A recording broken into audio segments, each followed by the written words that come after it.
the indoor track and field teams traveled down to University of Central Missouri last Friday. Competed in a quad meet against University of Central Missouri, Pitt State, Emporia State. Lindenwood actually showed up with a few stragglers, but they didn't have a full team there. I was real pleased with the performance overall. In the team scoring, we took fourth on both sides. On the women's side, we lost by only 3 points, and we didn't run our 4x4.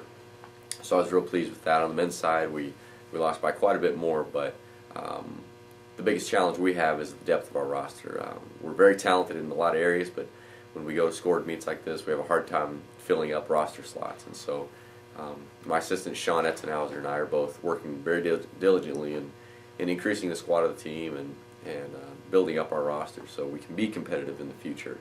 But on an individual basis, we had several, I think altogether 8 personal bests achieved by 8 different athletes.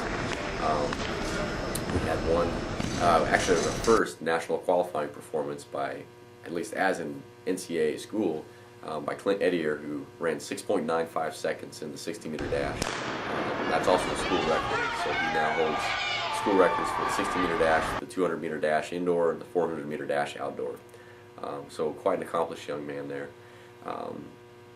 We had a lot of great throws out of our throwers. I'm not going to name them because we have so many that I'm afraid that I'd leave somebody out. But all in all, it was a great weekend. This is a springboard for the remainder of our season, primarily because we just came off of a long winter break.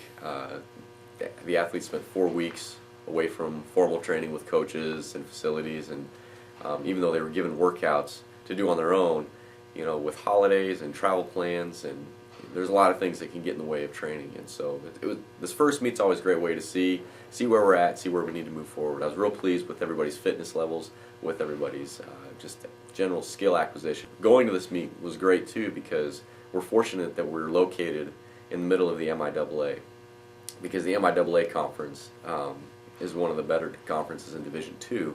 And so although we don't have the luxury of competing against the GLVC conference schools every weekend, this is just as good. We get to go up against some very tough athletes, and I feel good because I feel like we'll be prepared when we compete in the GLVC championship on February 23rd and 24th.